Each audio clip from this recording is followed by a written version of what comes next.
Software debating is a bad habit that kind of keeps you from growing, honestly. Anyone can be taught new software. There's no software that really gives you an advantage over other people, especially in the world of 3D. The core concepts are all the same.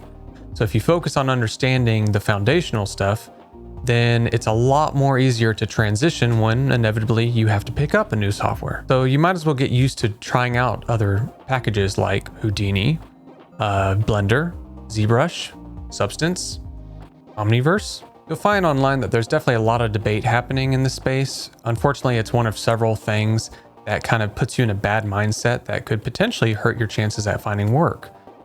It really doesn't matter at the end of the day. Model files are saved out as OBJ or FBX or Alembic or whatever. Texture files saved out as either PSD or something lossless like TIFF or EXR. Maybe some places save them as PNGs, who knows? I won't judge.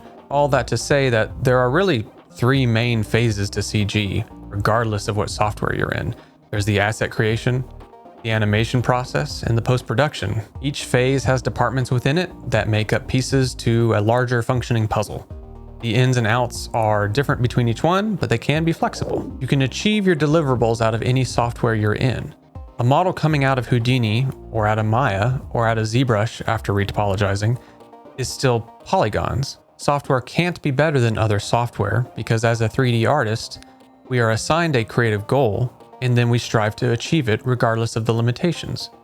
Part of the fun is that creative aspect. Sure, some software can have more bells and whistles than others. That doesn't necessarily mean it is a better software because it can cause complacency or a lack of understanding as to why you're doing what you're doing. So if you're in a situation or a new company where you're in a new software that doesn't have nearly as much, you might get in a little bit of a rut if you don't know why it is that you're applying nodes or features to what you're doing. Meanwhile, some software has less features a part of it. And sure, that means it can't achieve all goals that you're looking to do, but it probably is a specialized software. Usually the software that has the most feature-rich environment can sometimes fall behind on certain things, or you may wind up wanting to use a specialized tool for different aspects or different departments. You will find that in the workplace, you will be jumping between different softwares, either between projects, between companies, or between facets of your task. You may be developing a simulation in Houdini. Maybe you need to convert it into a Houdini asset for Maya. Maybe you're making a material out of Substance and then you go back into Blender. 3D and renders are just polygons and pixels.